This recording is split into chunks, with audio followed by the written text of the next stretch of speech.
하지만 항상 신비에 둘러싸인 채로 그렇게만 있었던 것 같습니다. 특히 천주교에서는 마리아를 성모라고 부르죠. 거룩한 어머니, 성모 마리아라고 부르면서 일반 사람보다는 뭔가 더 급이 높은 성인의 반열에 올려놓고 있습니다.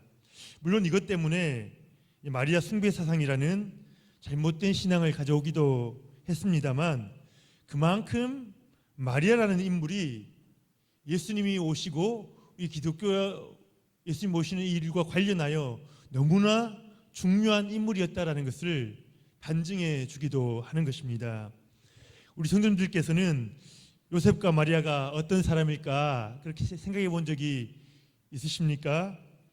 그리고 그들이 당했던 그 상황 한번 상상해 본 적이 있으십니까? 우리 남자 성도님들께서는 자신을 요셉이라고 한번 상상해 보시면 좋겠습니다. 참한 자매를 만나서, 오래전 이야기지요. 청년회 때 참한 자매를 만나서 오랫동안 교제를 나누다가 이제는 약혼까지 하였습니다. 결혼만을 남겨두고 있는 그러한 시점입니다. 그런데 이게 웬일입니까? 약혼녀의 배가 점점 불러오는 것입니다. 그 소문이 들리는 거예요. 약혼녀는 다른 곳에 살고 있는데 이런 이상한 소문들이 들리는 것입니다. 자신과는 육체적인 관계를 가진 적도 없는데 약혼녀가 임신했다는 소문이 막 들리기 시작하는 것입니다. 얼마나 황당하고 미칠 노릇이겠습니까? 세상이 무너질 것 같은 그런 기분에 낙심했다가 또 시간이 좀 지나니까 이제 약혼자에 대한 미움과 분노가 쏟아져 나올 것입니다. 우리 여자 성도님들은 오늘 자신을 마리아라고 한번 상상해 보시기를 바랍니다. 멋진 남자, 요셉 얼마나 멋집니까? 멋진 남자를 만나 이제 결혼을 약속하였습니다. 앞으로는 이제 장밋빛 인생이 펼쳐질 것 같습니다. 행복한 일만 남았습니다. 그런데 갑자기 마리아는 더 당황스럽습니다. 자신의 배가 불러오기 시작하는 것입니다. 어떠한 육체적인 관계도 가진 적이 없는데 임신이 된 것이지요. 도대체 이를 어떻게 합니까? 약혼자에게 뭐라고 이야기를 해야 합니까? 내 몸에 생긴 이 엄청난 일을 자신도 혼란스럽고 이해할 수 없는데 약혼자에게 어떻게 변명을 해야 할까? 도대체 어떻게 해야 될 것인가? 그렇게 어려움 가운데 있는 것입니다. 우리가 여기까지만 상상해 본다면 하나님이 정말 무자비하신 분인 것 같습니다. 무지막지하게 자신의 일을 추진하시는 분으로 여겨지지요. 하지만 성경을 자세히 읽어보면 그렇지 않습니다. 하나님께서는 이 예수님의 탄생을 준비하시기 위해서 얼마나 심혈을 기울이시는지 모릅니다. 막무가내로 절대 일하시는 것이 아닙니다. 천사들을 통하여 예수님의 탄생을 세밀하게 요셉에게, 마리아에게, 또 여러 예수님이 태어난 후에는 여러 목동들과 동방박사들에게 이 예수님의 탄생을 다 준비하고 계시는 것입니다. 사복음서 중에서 예수님의 탄생 기사는 오늘 마태복음 본문과 누가복음 1, 2장에 걸쳐서 기록되어 있습니다. 먼저 누가복음 1장을 살펴보면 가브리엘 천사 이름까지도 나오거든요. 가브리엘 천사가 마리아를 찾아가는 장면이 나옵니다. 물론 이때는 아직 마리아가 임신하기 전입니다. 가브리엘 천사는 먼저 마리아에게 인사를 합니다. 은혜를 받은 자여 평안할지어다. 주께서 너와 함께 하시도다. 그렇게 인사를 합니다. 마리아가 이 인사를 듣고 너무 놀래지요. 평범한 자기 자신을 은혜를 받은 자라고 부르니까 그 이유가 알 수 없어서 뭔가 어색하기도 하고 또 도대체 이게 무슨 일이야 하는 마음에 두려운 마음도 아마 들었을 것 같습니다. 가브리엘 천사가 이 마리아를 안심시킨 뒤에 마리아야, 너는 하나님께 은혜를 입었다. 특별하게 선택되었다는 것이죠. 그렇게 거듭 이야기를 합니다. 그리고 자신이 이렇게 찾아온 이유를 자세히 밝힙니다. 네가 잉태하여 아들을 낳게 될 것인데 그 이름을 예수라고 지어라. 그 이야기를 전해주러 온 것입니다. 이때 천사가 마리아에게 고지한 내용이 참 중요한데요. 첫 번째, 네가 처녀인데 네가 잉태하여 아들을 낳는 일이 일어날 것이다. 두 번째로, 그 아들의 이름을 무엇으로 지어야 합니까? 예수, 구원자라는 이름으로 지어라는 것입니다. 이때 마리아가 처음부터 예, 알겠습니다, 그렇게 대답했을까요? 아닙니다. 이 마리아에게 있어서는 이 일은 은혜가 아니라 죽음입니다. 자기가 은혜 입은 자가 아니라 죽게 된 것이죠. 축하할 일이 아니라 부끄러운 일입니다. 자기가 남자를 알지도 못하는데 어떻게 이런 일이 있을 수 있냐고 마리아가 묻게 됩니다. 그래서 가브리엘 천사가 더 자세히 이야기를 합니다. 이 아이는 성령의 능력으로 잉태가 된다. 내 친척 엘리사벳 알지? 엘리사벳, 그가 늙어서도 임신했다는 소식 듣고 있지. 세례 요한의 어머니입니다. 그죠? 하나님의 모든 말씀은 능하지 못하심이 없느니라. 그렇게 이야기를 하는 것입니다. 우리 같으면은 여기까지의 설명으로 아직까지 충분하지 않았을 것 같습니다. 이해가 되지 않는 게 너무 많잖아요. 남자와 육체적인 관계를 맺지도 않았는데 임신이 되었습니다. 그런데 천사가 설명하기를 성령의 능력으로 잉태가 되었으니 그 아이는 하나님의 아들이라고 불릴 것이다. 그렇게 말하는 것입니다. 이 내용을 우리가 그 당시 마리아였다면 우리가 수긍할 수가 어려울 것 같습니다. 그런데 마리아는 이 천사의 설명을 듣고 중요한 의문이 풀렸던 것 같습니다. 어떻게 알 수 있습니까? 주의 여종이 오니 말씀대로 내게 이루어지이다. 주의 여종이 오니 말씀대로 내게 이루어지이다. 모든 상황을 기꺼이 받아들이는 것입니다. 그 말은 마리아가 구원자를 보내시겠다는 하나님의 약속, 그 구약의 약속들에 대해서 묵상하고 생각하고 기억하고 있었다는 것입니다. 이번에는 요셉의 경우를 한번 살펴보려고 합니다. 오늘 본문 내용입니다. 오늘 이 마태복음은 요셉의 시각에서 쓰여졌습니다. 누가복음이 마리아에게 관점을 쓰여졌다면 이제 요셉의 시각에서 쓰여졌습니다. 마리아와 약혼을 한 뒤에 같이 살기도 전에, 합방을 하기도 전에 마리아가 임신했다는 소문이 들려오는 것이죠. 요셉은 의로운 사람이라서 약혼자가 부끄러움을 당하지 않게 하려고 고민하다가 파혼을 하려고 조용히 헤어지는 것이 가장 좋겠구나, 그렇게 결정을 합니다. 요셉이 대단한 사람이죠. 우리가 만일 이런 일을 당한다면은 가만히 파혼하려고 하겠습니까? 이 사랑했다는 마음이 증오심으로 변하고 미움으로 변해서 아마 제정신이 아닐 것 같습니다. 요셉의 마음속에도 얼마나 많은 갈등이 있었겠습니까? 그래도 이제는 마음을 결정하고 가만히 헤어지려고 하는데 이때 꿈속에서 천사가 나타납니다. 천사가 뭐라고 합니까? 두려워하지 말고 마리아를 아내로 데려오라, 그렇게 지시해 주시는 것입니다. 그 태중에 있는 아기는 다른 어떤 남자의 아기가 아니다. 걱정 마라. 성령으로 말미암은 아이이다. 그러니 그 이름을 구원자 예수라고 지어라고 그렇게 얘기해 주는 것입니다. 이 아이가 자기 백성을 죄에서 구하시는 구원자가 될 것이다. 그것을 천사가 얘기해 준 것입니다.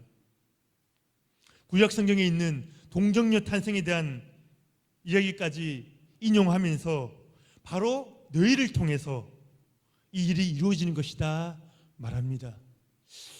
제가 요셉이었다면은 어땠을까 생각해 보는데요. 참 이게 쉽지가 않습니다. 요셉이 그 하나님의 구원자를 기다리며 경건하게 생활을 해올 때에 이러한 천사가 이야기하는 것들을 깨닫고 거기에 대해서 올바르게 반응을 할 수 있었던 것이죠. 요셉이 잠에서 깨어나 이제 고민하던 의문들이 이제 어느 정도 풀리는 것입니다. 그럼에도 불구하고 이 마리아와 요셉, 그들을 이해할 수 없는 친지들, 이웃들로부터 얼마나 수군거림의 대상이 되었겠습니까? 요셉이 마리아랑 헤어지는 마음을 고쳐먹고 이제 말씀을 순종하여 마리아를 데리고 옵니다. 이때부터 이 둘은 참 놀라운 하나님의 인도하심을 경험하게 되는 것입니다. 처음에는 서로 어떻게 반응해야 할까 염려하고 고민했었지만 하나님께서 이들 가운데 각자 만나 주셨던 것입니다. 요셉과 마리아는 각각 따로따로 천사를 만났습니다. 그런데 떨어져 있던 이 둘이 만나보니 처녀를 통하여 구원자를 주시겠다는 그 구약의 말씀을 통해서 그 구약 이야기가 우리를 통해 이루어진다는 것을 그들 마음속에 공유하게 되었던 것입니다. 둘 사이가 더욱 한 마음이 되었던 것이죠. 얘기를 나누다 보니 둘 다 자기가 만났던 천사가 정해주었던 아기 이름이 있다는 것입니다. 그래서 아마 드라마에 나오는 것처럼 하나 둘 셋 그렇게 함께 말을 해봤더니 바로 동일한 이름, 구원자 예수라는 이름이 그들의 입에서 나왔던 것입니다. 구원자를 의미하는 예수라는 이름을 주시고 이 아이를 통하여 놀라운 하나님의 구원 역사가 일어날 것을 요셉과 마리아는 알았던 것입니다. 마리아와 요셉의 경우를 이렇게 살펴보면 하나님께서는 자신의 일들을 이루어 가시는 데 있어서 하나님 자신의 세밀한 계획에 따라서 치밀하게 진행하신다는 것을 우리가 알 수 있습니다. 마리아와 요셉을 이해시키시고 설득시키시고 가르치시고 믿음으로 반응하여 따라오도록 그 믿음을 통하여 마리아가 믿음으로 자기의 몸을 드렸을 때에 주의 여종이 오니 말씀대로 내게 이루어지리다. 자기의 몸을, 남자를 경험하지 않았던 자기의 몸을 예수님이 오는 통로로 내어주었기 때문에 하나님의 역사가 이루어졌던 것입니다. 마리아와 요셉은 하나님께서 자신을 통해서 계획하신 일들을 이루시도록 이제 믿음으로 반응하고 순종하며 따랐던 것입니다. 하나님께서 계획하시고 가르치시고 이제 우리 사람들은 그것을 듣고 믿음으로 반응하여 순종함으로 하나님의 역사가 이 땅 가운데 이루어지는 것입니다. 오늘 제가 던지고 싶은 질문은 만약 우리에게 이와 같은 일이 벌어진다면 저는 지금 이와 같은 일이 벌어지지 않는다고 생각지 않습니다. 물론 예수님이 오시는 통로로는 이 요셉과 마리아가 쓰임 받았지만 아직 주님이 다시 오실 때까지 많은 구원의 역사들이 남아 있거든요. 이 일을 위해서 하나님께서 또 치밀한 계획, 누구를 통하여 어떤 일들을 이루어 가실까 계획하고 계시다는 것입니다. 그때 하나님께서 우리에게 다가오실 때에 우리가 믿음으로 반응할 수 있는가 하는 것입니다. 우리가 이해하지 못하는 문제가 일어났을 때에 마리아와 요셉처럼 하나님의 말씀에 비추어서 그 말씀을 잘 생각해보고 내가 그 통로로 쓰임받기를, 비난을 받을지라도 나는 하나님의 통로로 쓰임받기를 고백할 수 있는가 하는 것입니다. 이 말이 참 대단합니다. 주의 종이 오니 말씀대로 이루어지이다. 우리 한번 따라해 볼까요? 주의 종이 오니 말씀대로 이루어지이다. 하나님께서는 이 고백을 통하여 하나님의 역사를 이 땅 가운데 이루신다는 것입니다. 요셉과 마리아는 아직 모든 것이 명확하지 않은 그 순간에 천사가 전한 하나님의 말씀을 믿음으로 받아들였습니다. 우리였다면은 어떨까? 우리가 참 믿음이 약하잖아요. 성령을 통하여 잉태한다 했는데 우리가 아마 이런 반응을 하지 않았을까요? 성령? 어디서 들어본 것 같기는 한데 성령이 도대체 누구지? 아니 성령이 진짜 있단 말이야? 그거 교회에서 지어낸 이야기 아니었어? 처녀 잉태에 대해서는 이야기는 들어봤는데 그게 사실이란 말이야? 그냥 지어낸 설화 아니었어? 그리고 그 일이 왜 하필 나한테 일어나야 한다는 거지? 우리가 아마 이렇게 반응할 것입니다. 좀 심한 사람은 성령이든 무엇이든 뭐가 그리 중요해? 내가 돌 맞아 죽게 생겼는데. 그리고 이런 사람도 아마 있었을 것 같습니다. 성령이 뭔데 네가 내 여자를 임신시켜 그러면서 믿음이 없는 자들은 그렇게 반응했을지도 모르겠습니다. 이 말을 다시 말하면 하나님께서 오늘날 우리에게 친히 나타나셔서 너를 통하여 놀라운 일들을 이루어 가겠다 설명을 해 주셔도 우리가 하나님과의 친밀한 관계를 누리고 있지 못하다면 하나님이 하시는 말씀을 알아들을 수가 없고 따라서 순종할 수도 없다는 것입니다. 제가 성도님들을 섬기면서 어떻게 하면 하나님에 대해서 잘 설명할 수 있을까 고민을 할 때가 있습니다. 하나님에 대해서 여러 가지 성품도 설명하고 여러 가지 특성을 설명하지만 가장 중요한 것은 하나님께서 인격적인 분이시라는 것입니다. 인격적인 하나님.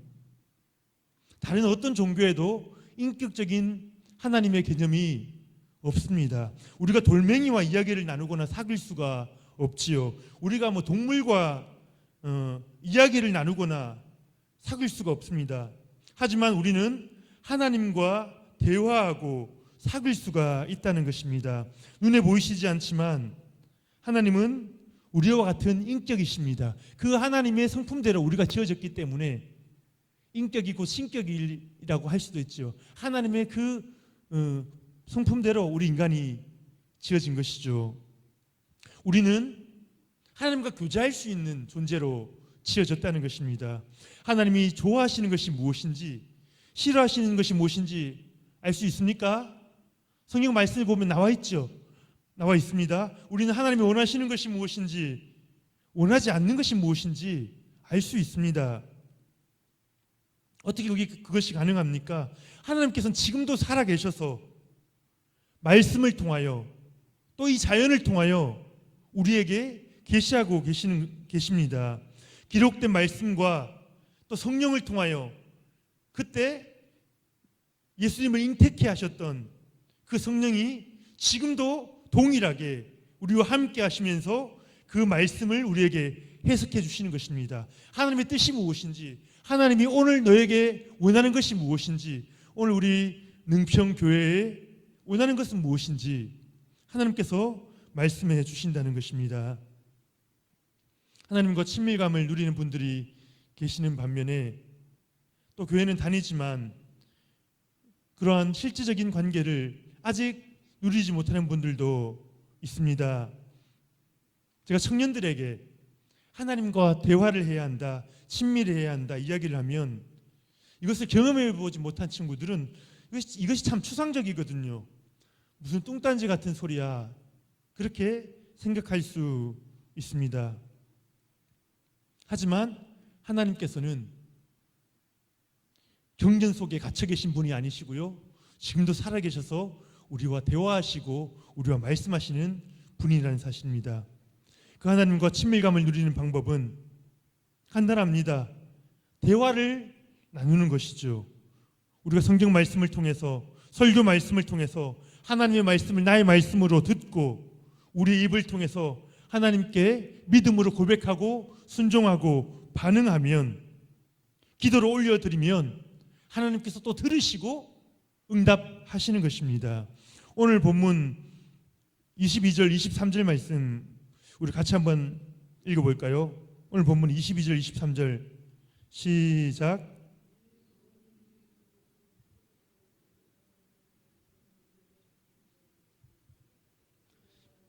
잉태하여 아들을 낳을 것이요 그의 이름은 임마누엘이라 하리라 하셨으니 이를 번역한즉 하나님이 우리와 함께 계시다 함이라. 아멘. 주의 천사가 지금 요셉의 꿈에 나타났습니다. 왜 나타났습니까? 바로 약혼녀 마리아가 임신한 것이 다른 남자에 의해서가 아니라 성령에 의한 것이라는 것을 가르쳐주고 아내로 데리고 오도록 조용히 헤어지지 말고 데리고 오도록 하도록 천사가 온 것이죠. 그래서 천사가 요셉을 설득시키기 위해서 인용하고 있는 말씀이 방금 우리가 읽었던 말씀입니다. 보라, 처녀가 잉태하여 아들을 낳을 것이요 그의 이름은 임마누엘이라 하리라. 이 말씀이 어디 나옵니까? 구약 이사야서 BC 600년 700년 전인 이사야 시대 때 이사야서 7장 14절 말씀에 나온 말씀입니다. 그 말씀을 인용하여 지금 요셉에게 설명하고 있는 것입니다. 그 상황을. 예수님 당시에는 신약 성경은 당연히 쓰여지지 않았고요. 구약 성경만이 정경으로 사용되고 있었는데요. 요셉이 이 구약 성경을 매우 잘 알고 있었다는 이야기가 되는 것입니다. 요셉이 이해도 못하는데 천사가 구약 성경을 인용했을 리가 없는 것입니다. 즉 천사는 요셉을 설득시키기 위해서 다른 어떤 이야기를 하는 것이 아니라 성경 말씀, 하나님이 계시해 주신 그 말씀, 그 예언의 말씀을 이야기하는 것입니다. 그러니 평소 성경책을 읽고 묵상해 왔던 요셉은 꿈에 나타난 이 천사가 어떤 다른 이상한 요물이 아니라 바로 성경에서 말하는 그 하나님을 섬기는 천사라는 것을 확신할 수 있었던 것입니다. 즉 우리가 하나님 말씀을 잘 알지 못하고 그럼으로써 하나님과의 친밀한 교제를 유지하지 못한다면 하나님께서 우리에게 설명하실 때에 우리가 못 알아듣는 것이죠. 이해를 못하는 것입니다. 하나님과 대화를 나눈다, 하나님과 친밀함을 누린다, 이 말은 절대 추상적인 말이 아닙니다. 상징적인 말이 아닙니다. 하나님 말씀을 읽는 가운데 그 말씀이 정말 강한 빛처럼 우리의 삶을 비추시고 우리 어두운 삶 가운데 성령의 빛이 비추어 들어오시는 것입니다. 하나님이 세상에서 말하는 하나의 신이 아니라 유일하신 여호와, 나의 창조주시며 구원자시라는 사실을 우리가 깨닫게 되는 것이죠.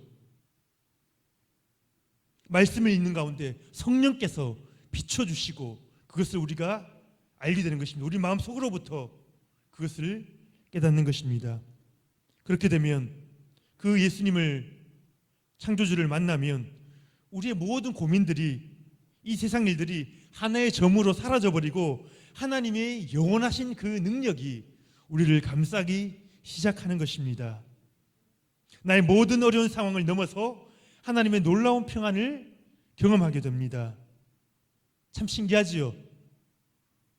이 세상에 매여 있던 우리가 영원하신 하나님과 이어질 때에 그 영원한 하나님의 평안이, 능력이 우리에게 임하는 것입니다. 그러면 어떻게 됩니까? 하나님께서 그토록 나를 사랑하시니 나 또한 하나님을 위하여 살아가겠노라, 그렇게 다짐하게 되는 것입니다. 희생과 고난이 올지라도 하나님의 뜻이라면 따르겠노라. 내가 혹 돌을 맞을지언정 하나님이 택하신 이 몸을 통해서 구원자 예수 그리스도가 나기를 다짐하고 고백하게 되는 것입니다. 요셉과 마리아가 바로 그러한 마음의 상태였을 거라는 생각이 듭니다. 마리아의 입장을 한 번만 더 생각해 보시기 바랍니다. 결혼도 안 한 상태에서 임신을 한다는 이야기를 들었는데 주의 여종이 오니 말씀대로 내게 이루어지이다. 과연 이 말이 제 정신인 사람이 할 수 있는 이야기입니까? 하나님과의 관계가 보통이 아니고서야 절대로 할 수 없는 말이지요. 사람들에게 잘못 알려지면 돌을 맞을 텐데요. 이 모든 두려움을 안고서도 나는 하나님을 사랑합니다. 나 구원자 하나님, 그 역사 가운데 필요하다면 저를 사용해 주십시오. 하나님, 필요하시다면 저를 사용해 주십시오. 그 길이 힘들지라도 내가 내어드리겠습니다. 그 고백을 통하여 하나님의 역사가 이루어가는 것입니다. 우리가 마리아와 요셉이 예수님의 부모가 된 것을 보고 많이 부러워합니다. 인간으로서 누릴 수 있는 최고의 영광 아닙니까? 하나님의 어머니가 된 사람, 하나님의 아버지가 된 사람 아닙니까? 하지만 우리는 기억해야 합니다. 예수님께서 이 땅에 오시는데 마리아와 요셉의 믿음이 사용되었던 것처럼 오늘 이 땅 위에 하나님의 구원 역사가 계속해서 이루어져 가기 위해서 우리들의 믿음이 필요하다는 사실입니다. 하나님께서는 지금도 자기를 알아보고 자기를 위하여 기꺼이 헌신할 일꾼들을 찾고 계십니다. 그런데 하나님을 향한 우리의 사랑과 믿음이 부족하다면 하나님께서 그 큰 일에 사용하실 수 없죠. 그릇이 작아질 수밖에 없는 것입니다. 하나님께서 우리를 부르시고 말씀하실 때에 요셉과 마리아처럼 단번에 알아들어야 합니다. 하나님이시구나, 천사구나, 성령께서 말씀하시는구나, 내가 이 일을 위해서 왔구나, 이것이 내 사명이구나 깨닫고 순종할 수 있어야 하는 것입니다. 내게 닥쳐올 두려움도 주님의 손에 맡기고 믿음으로 걸어가는 것입니다. 그러기 위해서 우리 평소에 하나님과 친밀함을 누리시는 우리 모든 성도님들 되시기를 축복합니다. 매일 성경을 읽고 묵상하시기 바랍니다. 우리 권사님들 성경을 읽으시고 그 녹음을 해가지고 또 이렇게 카톡으로 올리시고 매일같이 이렇게 올라오는데 너무나 귀한 것 같습니다. 그 말씀을 읽을 때에 성령께서 깨닫게 하시고 그 말씀을 통해서 하나님께서 말씀하여 주실 줄 믿습니다. 권사님들을 통하여 어떤 일들을 이루실지 그 시간에 말씀해 주실 줄 믿습니다. 정말 송이꿀보다 더 단 하나님의 말씀을 경험하시기를 바랍니다. 하나님께서 우리 앞에 서서 천사가 나타난 것처럼 내 앞에 서서 이야기하시는 그 전율, 말씀이 그렇게 들려지기를 축복합니다. 그때 하나님과 우리와의 친밀한 교제 가운데 우리는 하나님의 일꾼으로 쓰임받게 되는 것입니다. 요셉과 마리아처럼 하나님의 남겨진 구원 역사 위하여 순종함으로 귀하게 쓰임받으시는 우리 모든 성도님들 되시기를 예수님의 이름으로 축복합니다.